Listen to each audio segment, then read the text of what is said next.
خون بود. روی خس و خاشاک نوزادی را با تن لوچ و نافی نابریده دید که به ایست گریه میکرد. کودک گرفتم. سلام و همه برادران عزیز. حاضر یک ویدیو را میمونم شما تماشا کنید. یک چیز به همه رسوندنیم که بعضی از نفرانی که فرزند خود را تربیه کردن نمیتواند، از عهده تربیه نمیبراید، یا که از عهده سر و لباس خریدن، خوراک دادن نمیبراید، التماس و خواهش به دیگران مراجعت کنید. بهتر از اونه که در قد کوچه میپرتوید. هزار نفرانی هستند که میخوان کودک بگیرن اما نمیتوانند، برای اونه که جای اصلی ندارن. انا وقتی که به کودکستان میروند، در آنجا بسیار سوال و جواب، داکیومنتاسیون زیاد است. این از روی قانون بهتر از پرتافتن مرحمت برید به صغیرخانه، یا که مراجعت کنیم به نفرانی که فرزند ندارن، در غم فرزند مردگیان همودتین. احتراماً همه خواهش کرده میشود که این ویدیو را تماشا کنید و خلاصه خودتون رو در کامنتار نویسید. صدای گریه طفل نوزاد در ساعت تقریبا 3 شب دقت حلیم را که از کار برمیگشت جلب کرد. پامپرس دربارش بود، پری خون بود. روی خس و خاشاک نوزادی را با تن لوچ و نافی نابریده دید که به ایست گریه میکرد. کودک گرفتم، بعد خشو برداشتم، همشید نافش هم را که چسبیدگی بود فتیش. و کمتر ایستاوردم، مردک گفتم دستو وای پشت خشو بالاتر پیچان گفتم، پیچاندم. خیلی با زنگ زدم سکوری آورد بود. همینجا ای خنکی دستش کپ بود شده بود، خنک خورده بود. و وقتی کودک را دست گرفتیم خب کرد. همینجا خور بود، روش خیلی خورختی و کندگی بود کودک. این حادثه شب 4 اکتبر رخ داد. چند بار به عیادت طفل به تولدخانه رفت، اما به جز یک مرتبه دیگر پرستاران کودک را به اون نشان ندادند. چند سال ما با خودم اومدم، کودک پلیس میگن دیگه نمیمونیم شما را بخشید، دیگه حق ندارین بمونید. اون تقدیری اول کودک ماده وای نیست. به اهمیت نمونده. من میخوام ابشم را بگیرم، همچون دو خواهر یا یگان چی میخوام وای نگاه کنم. اون جوانی سال 2014 مادری مدینه 14 ساله با پدراندرش به بهانه زندگی خوب به روسیه رفت و غیب زد.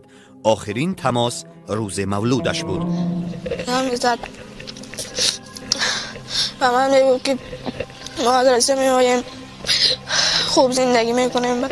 2 هفته پیش از خالش فهمید که مادرش در عراق زندانی است. همین قدر معلومات دارم که تو دخترچه داره و در عراق است و 20 سال سودش کردن. 20 سپتامبر دادگاه عراق مادر مدینه تمنا کریمووا ساکن 29 ساله کولاب را با گناه همزیستی با سرباز داعش محکوم به زندان کرد. از لحظه ای که این خبر به گوش مدینه رسید چشمانش خشک نشدند. خدا بچه‌ام را با من برگردونه، با زندگی خوش و خرسندانه در پیشش بگذارونه. میگویم که مادر خاله‌هایت به جای مادر میگفتم جای مادر رو هیچ کس نمیگیره. نه سلام و همه برادران عزیز. حاضر یک ویدیو را میمونم شما تماشا کنید. یک چیز به همه رسوندنیم که بعضی از نفرانی که فرزند خود را تربیه کردن نمیتواند، از عهده تربیه نمیبراید، یا که از عهده سر و لباس خریدن، خوراک دادن نمیبراید، التماس و خواهش به دیگران مراجعت کنید. بهتر از اونه که در قد کوچه میپرتوید. هزار نفرانی هستند که میخوان کودک بگیرن اما نمیتوانند، برای اونه که جای اصلی ندارن. انا وقتی که به کودکستان میروند، در آنجا بسیار سوال و جواب، داکیومنتاسیون زیاد است. این از روی قانون است. لیکن بسیار بهتر از پرتافتن مرحمت برید به صغیرخانه، یا که مراجعت کنیم به نفرانی که فرزند ندارن، در غم فرزند مردگیان همودتین. احتراماً همه خواهش کرده میشود که این ویدیو را تماشا کنید و خلاصه خودتون رو در کامنتار نویسید. و نفرانی که میخوان فرزند خودشون به دیگران تیان مرحمت برید به صغیرخانه، یا که مراجعت کنیم به نفرانی که فرزند ندارن، در غم فرزند مردگیان همودتین. احتراماً همه خواهش کرده میشود که این ویدیو را تماشا کنید و خلاصه خودتون رو در کامنتار نویسید. و نفرانی که میخوان فرزندای خودشون به دیگران تیان مرحمت مراجعت کنید. ما کوشش میکنیم که نفرانی را پیدا کنیم که کودکای شما را گرفته تربیت درست تیان. شخصا فرزند شما دلتون نمیشود که فرزند شما در آینده یک مرد نوکاره شود. برای همین هست پدر مادرها هست عائله که میخواهند ثواب گیرن، مرحمت مراجعت کنید ҳама блогерҳо дар муроҷиат мекунем ки ҳамхели нафароро кофта ёбед ва нафароне ки мехоҳанд фарзанд гиранд, нафароне ки мехоҳанд як кӯдак як аса тарбияи дуруст диҳанд, марҳамат муроҷиат кунед дар ютуб.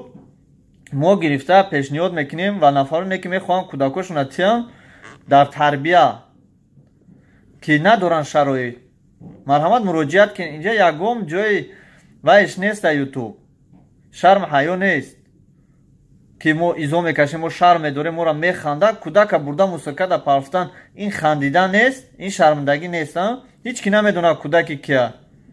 шумо муроҷиат кунем, мо шахсияти шуморо мисол намегузорем, лекин кӯшиш мекунем ки бо одаме пайдо кунем ки вай фарзанди шуморо гирифта тарбияи дурустия. ташаккури зиёд ба ҳама, раҳмат барои тамошотон.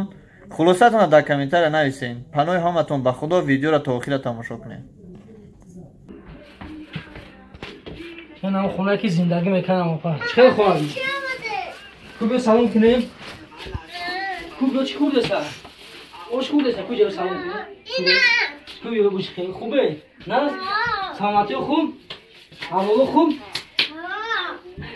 کجا بیو؟ کجا بیو؟ پشت کلام تو بکی نه بفهم بخواه پاشتم با خواه سلسی مکن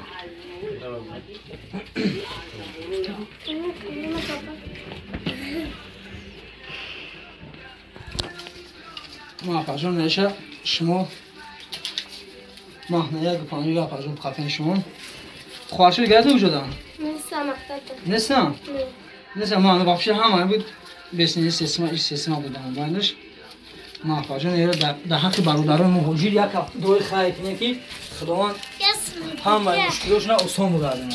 خب در حقشون یک دوی خواهی کنه محفظون که مثلا ما دیدیم که همه مشکل اومدیم خبر کنیم یک دو در حقشون بکنیم که مثلا خداوند همه مشکلاشون آسان بگردد که نماز خونده داغشون نکرد دوی خیر کنه. خب اینا باردارای نه همه بود خبر گفتیم ما خواستیم که خیلی باید بریم میگم پر با خونه تامین کنیم واسه همه موجودا که همه رحمت با همه رئیس محله میگه که همه کمون همه کارا سس نموندن مثلا جدی دیدن در خونه با همه پر با خونه تامین کردن. او خیلی بود یک نه روش هم چیکه اسوی موجودان میاد چیکه آوردگی اسوی موجودی که در مدت مهنتی کار میکنن کار فعالیت میکنن اسوی میامو اینا دو درچه دیگه چی نو داری چی نو داری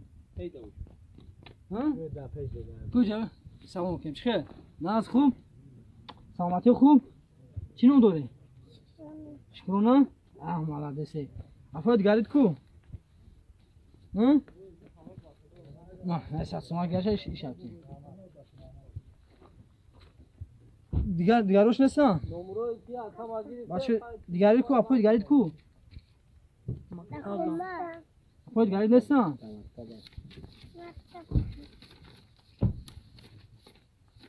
ما نشاتمو اوچاد اومدم اوچاد میکنم خب ولی با ان شاء الله با خبر میکنم جایی که رفتیم با خبر میگیریم. خب دیگرش مکتب نه خیلی باردارو نمی بود خیلی نمی روزه نمی بود باردارو یک چند که اگر بگیم دکسه مورد موندگی هم یک نمیدونم ساتسی میگه موندگی بود خیلی شگفتی که هم تاکسی نمی راه باردارو همون خیلی گرم موندگی اینا باردارو انشاءالله با خبر میگیم خیلی نفر اومده میوردن خرجان خیلی با رحمت میگم هزاران بار رحمت میگم که رئیس محله خیلی کردن با خونه با میگم تامین کردن با همین اپارات انشاءالله که همین چی واسه انشاءالله که هم برادرو میبارمش که دیگه مشکلی که دیگه پیش سر هم یافته نمیاد. اگر من بر وقت خبر میشنم ایکو انشاءالله اپار بر وقت صبح خونه اودار میکنم اون کی متاسفانه همه رادیو زده که برو وردن خبر فهم شد همین کارم خیلی جدی دیدن نور همین بود باردار عزیز انشاءالله خیلی بود چیزی شد دالو خواهیم خطی مدار همه یکمون چیزی شد گو خیلی بود در شما میرسونیم سخن در زمین نموندیم بارداره اومدیم کردیم خیلی تو جوی میتونید اگه که جایی که باشین الله نگهدار تو مشا بارداره با انشاءالله خیلی بود نوارو نام میکنم براتون با خدا خواهر جانم انا که همتون با خدا با انشاءالله امروز خانه اومدم با بری باران بود نرفتیم هیچ نداشتیم ما تاش لوبکا میریم این روز نرفتیم اما جا اونلای میشه مکتب در آمدن نمیمونن جنگ میکنن که اما تا اونلای بری توزک نبا بیایی 4 پایافزال برای 6 نفر، دستورخوانی خالی و زندگی در یک واگن آهنین سرد و تاریک مادری را مجبور کرده است که فرزندانش را به یتیمخانه سپارد. می‌داند که جدایی برای او و مخصوصاً کودکان خردسالش آسان نخواهد بود، اما میگوید چاره جز این ندارد. 2.5 سال شد بیام در کوچه قدیم 6 فرزند.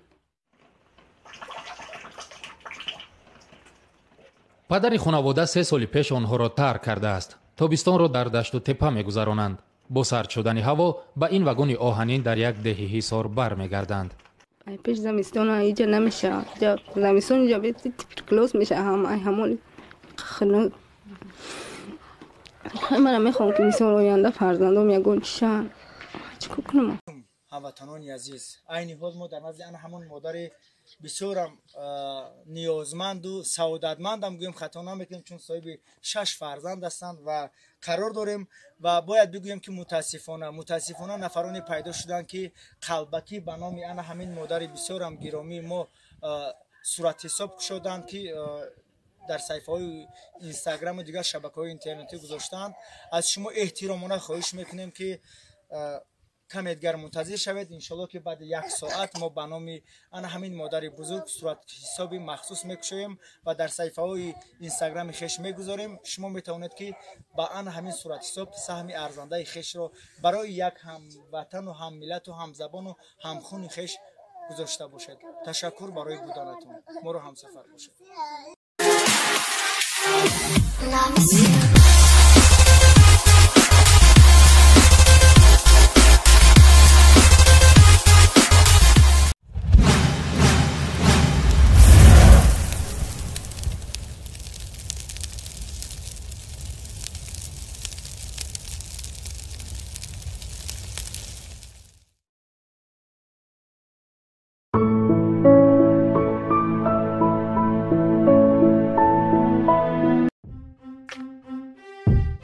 Если ты подписан на мой канал и не хочешь пропустить новые видео, то нажми в этот колокольчик, классный каналчик, звонкий колокольчик.